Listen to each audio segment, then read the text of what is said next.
என்னவோ ஆயாச்சு இனி என்ன பேச்சு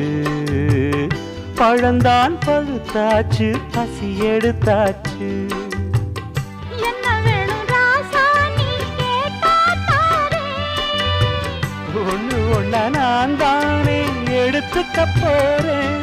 நீ கண்ணத்துக்குள்ள என்னத்த சொல்ல நான் காத்திருந்தேன் கதவை திறந்து உள்ளுக்கு